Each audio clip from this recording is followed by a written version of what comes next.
Hi guys! Welcome back to my channel. This is Mameng's Vlog and for today's video ay samahan niyo naman kami sa aming Bulacan trip. Kaya let's go! Undas pala ito ng mga araw na yon at mga 2:00 na nga pala to ng hapon kami gumorabels. Wala naman masyadong traffic dahil bibisitahin namin ang mother ng aking tropa at para makapasyal-pasyal na rin ang mga persons. Commute lang pala kami ng mga oras na yan. Then, nandito na kami sa may highway para sumakay ng bus. At excited kami dahil ibang lugar na naman ang aming pupuntahan na kami-kami ang magkakasama. Ayun yung kaibigan naming maoy.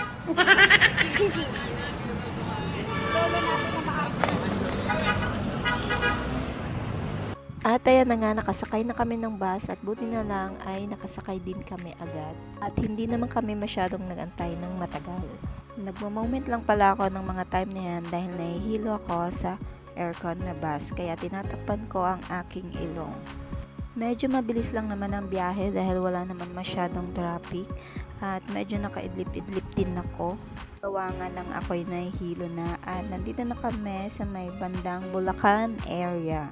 At nakababa na pala kami ng mga time na yan at bago kami sumakay pa ng isa pang sasakyan which is tricycle ay bumili muna sila ng lechon manok para may pampasalubong.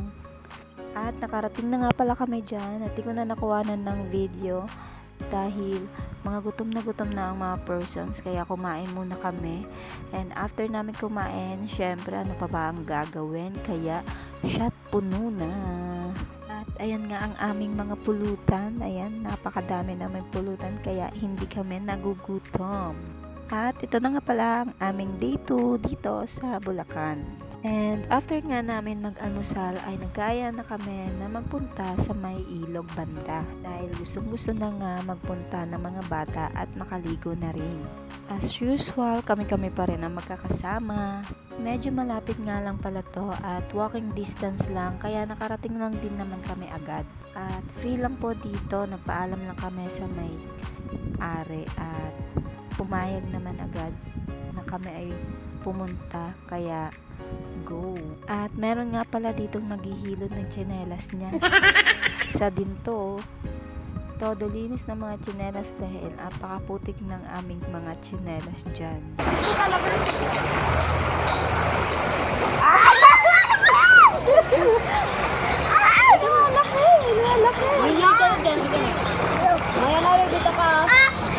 Gusto kayo ikita dali. Uy, tara na, Jessa! Daddy! Dito, Rex! Sabi mo kanina, Tito Lex.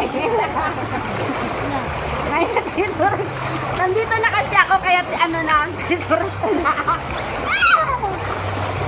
At ayan na nga dahil nainggit na kami sa mga bata kaya naisipan na rin namin magtampisaw dyan dahil ang sarap-sarap ng tubig dahil sobrang lamig niya lalo na at umaga pa ito.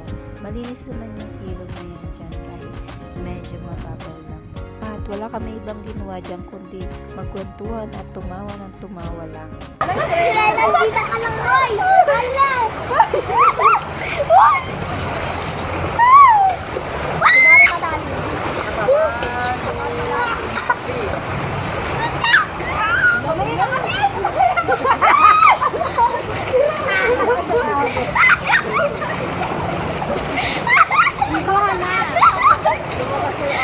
Tahimik na yung bata.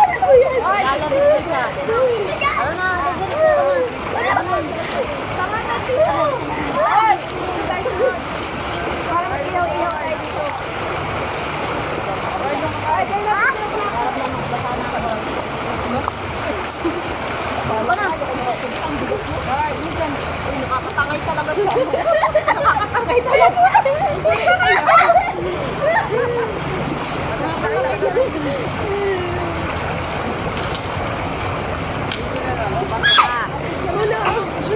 Labas!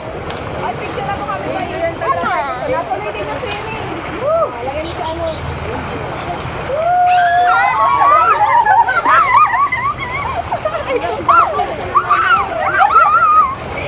Tapos mag-ingat.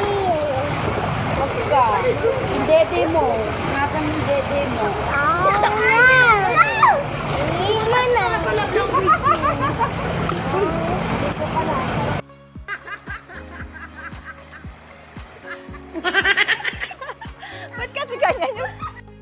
Slow mo daw kasi ang gusto niya pero tawa ng tawa.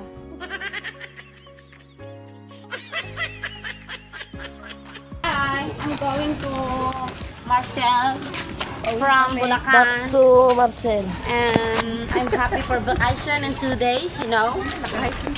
Wala pa, 1 day lang tayo. And to my Ligo swimming, Sapa. At nakasakay din kami agad ng bus para makauwi na. So hanggang dito na lang guys. See you on my next vlog. Bye-bye!